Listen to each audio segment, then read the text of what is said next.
Hello guys, finally अपनी date जो है 9 सितंबर की वो कंफर्म हो चुकी है। एसएससी सीजीएल अपना टारगेट है, लास्ट का एक महीना अपने पास बचा है। इस वीडियो में आपको मैं बताऊंगा कि कौन से टॉपिक्स का वेटेज चेंज हुआ है। अगर हम सीपीओ और सीएचएसएल 2024 का अगर प्रीलिम्स का एग्ज़ाम देखें तो हर सब्जेक्ट में ऐसे टॉपिक्स है तीन चार जिनका वेटेज चेंज हुआ है। किसी में ज़्यादा है, किसी में कम है, किसी का टॉपिक्स का वेटेज बड़ा है तो किसी का कम हुआ है। तो ये ओवरव्यू आपको सटीक में देने वाला हूँ। इसके बाद दो तीन चीज़ें हैं जो आपको फॉलो करनी है इस वेटेज को देखते हुए। तो इस वीडियो को क्विकली हम रैप अप करेंगे, एंड तक देखना है वीडियो, और इन टॉपिक्स की लिस्ट में आपको बताता हूँ जो आपको नोट डाउन करके रखनी है और इनकी प्रैक्टिस उसी अकॉर्डिंग करनी है कि आपका अगर वेटेज बढ़ा है तो ज़्यादा समय उसको देना है, अगर वेटेज कम हुआ है तो कम समय उसको देना है। तो इसी अकॉर्डिंग हम इसको लेके चलते हैं। सबसे पहले हम डिस्कशन करेंगे मैथ्स का।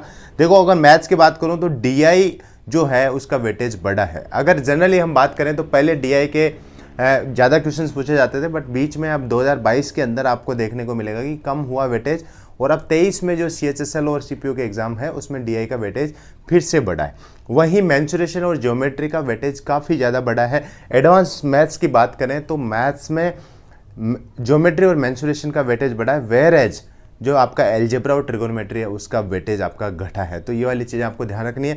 अगर अपने इसमें अर्थमेटिक में बात करें तो कई लोगों का ऐसा कन्फ्यूजन होता है, मिक्सचर एलिगेशन उनको टफ लगता है, तो मिक्सचर और एलिगेशन वाला जो टॉपिक है उसको आप छोड़ सकते हैं अगर आपने अब तक बहुत अच्छे से प्रैक्टिस नहीं करा, आपकी उसके ऊपर कमांड नहीं है, क्योंकि काफ़ी कम क्वेश्चंस उससे पूछे गए हैं 2024 के जो प्रीलिम्स के एग्ज़ाम है उसमें। तो ये वाले टॉपिक है। उसके बाद में बात करूँ तो परसेंटेज का आपका वेटेज जो है वो बड़ा है, और बाकी एज इट इज़ आप कर रहे हैं ना। डीआई का बड़ा है, एल्जेब्रा ट्रिगोनोमेट्री का आपका घटा है। तो क्या है इसमें जो ओवरऑल क्वेश्चन है वो तो आपके 25 ही रहने।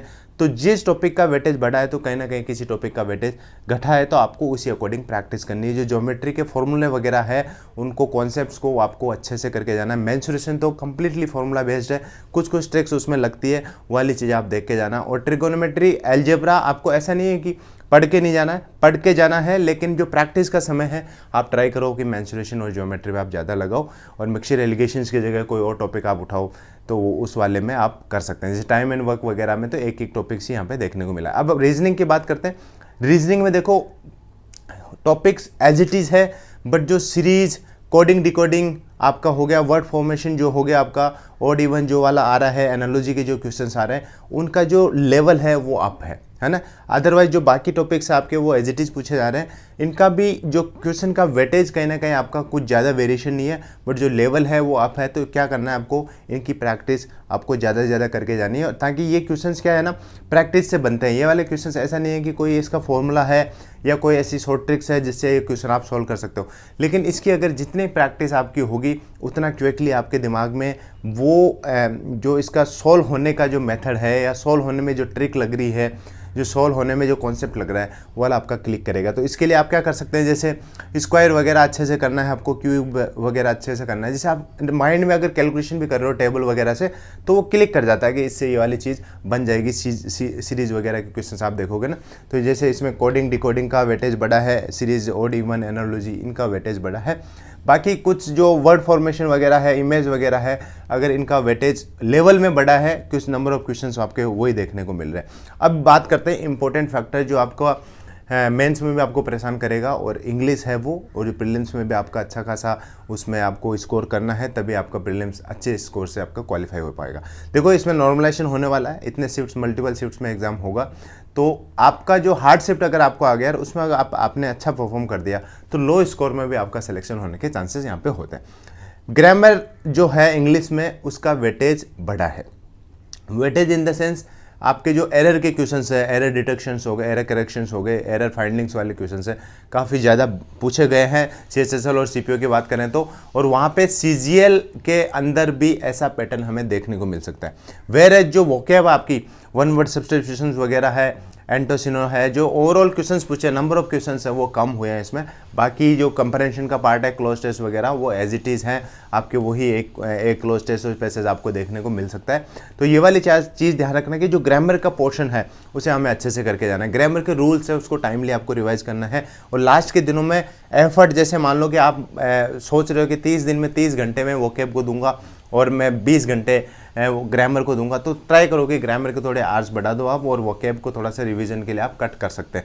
बाकी ओवरऑल जो देखा जाए तो इंग्लिश में आपके दोनों या तीनों पोर्शन है, जो कंप्रेंशन और वोकैब और ग्रामर तीनों अच्छे होने चाहिए, तभी आपका मेंस में अच्छा स्कोर आएगा। लेकिन अभी प्रीलिम्स अपना टारगेट है, तो इस हिसाब से अपना जो ग्रामर पार्ट है उसको बहुत अच्छा करके आपको चलना है।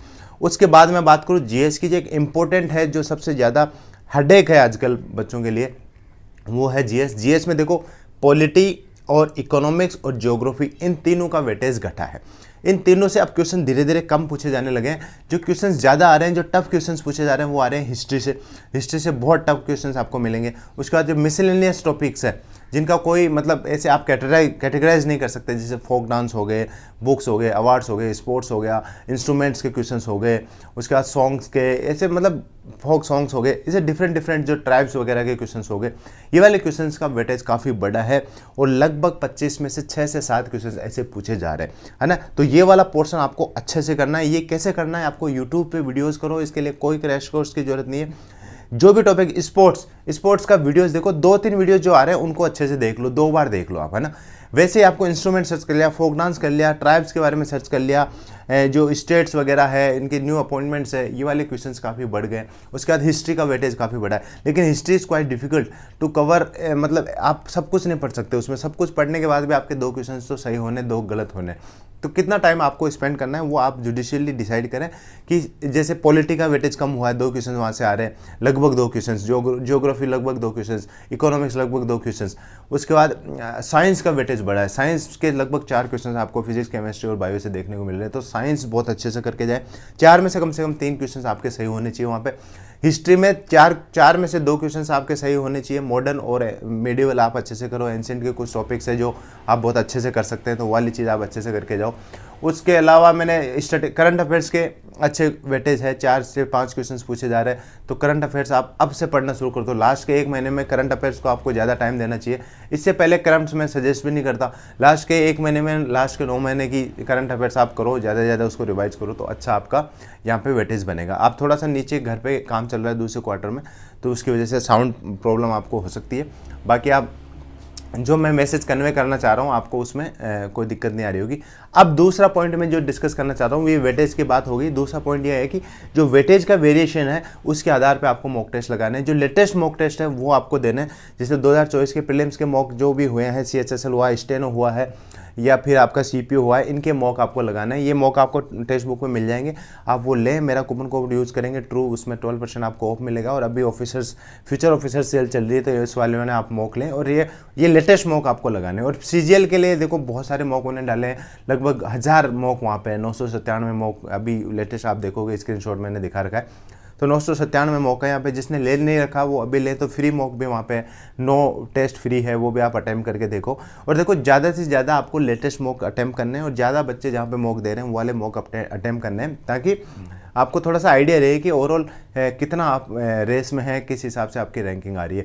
क्योंकि डिफ़िकल्ट है तो सबके लिए, ईजी है तो सबके लिए। जो बच्चे वहाँ पे बैठ के मॉक दे रहे हैं, जो 20-30 हज़ार मॉक बच्चे यहाँ पे मॉक दे रहे हैं, तो पता है आपको कि लेवल सबके लिए सेम है उस एटलीस्ट उस एग्ज़ाम में। तो आपका परफॉर्मेंस वहाँ पे 10 जाता है, कितना परसेंटाइल आप वहाँ पे स्कोर कर रहे हैं। उसके बाद आप बात करें, जैसे मैंने पहले भी आपको बताया, जीएस में करंट अफेयर्स अब पढ़नी है।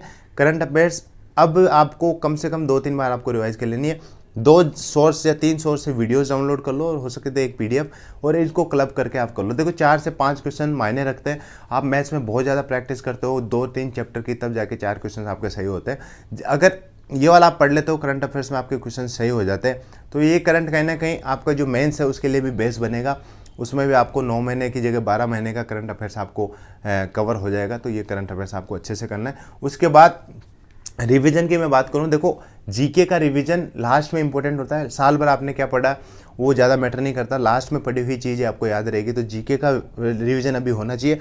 ग्रामर रूल्स वेटेज भी बढ़ा है, बहुत अच्छे से रिवाइज करना है। वोकैब भी इस टाइम बहुत अच्छे से रिवाइज करनी है। मैथ्स के फॉर्मूले अच्छे से रिवीजन होने चाहिए, और कोई शॉर्ट ट्रिक्स वगैरह एरर बुक्स आपने पढ़ रखी है तो उसका बहुत अच्छे से आपको रिविजन करना है। उसके बाद लास्ट चीज़, 5वीं चीज़ मैं बताना चाहूँगा, क्रैश कोर्स के पीछे अभी मत भागना, क्योंकि 1 महीने में ऐसा कोई क्रैश कोर्स नहीं है CGL का जो आपका सिलेक्शन करा दे। आपने जो पढ़ रखा है उसको ज़्यादा से ज़्यादा रिवाइज करना है। जो मैंने मिसलेनियस टॉपिक बताए, कोई टॉपिक ऐसा है कि आपको लगता है कि ये वाला टॉपिक मेरे को थोड़ा सा डाउटफुल है या मैं इसको और से दोबारा से करना चाहता हूँ, तो वो सिंपल आप यूट्यूब पे सर्च करो, जो भी अच्छा वीडियो आ रहा है 4-5 घंटे का, उसमें देखो, 1.5 की स्पीड पे देखो और क्विकली उसको रैपअप करो, ख़त्म करो, है ना।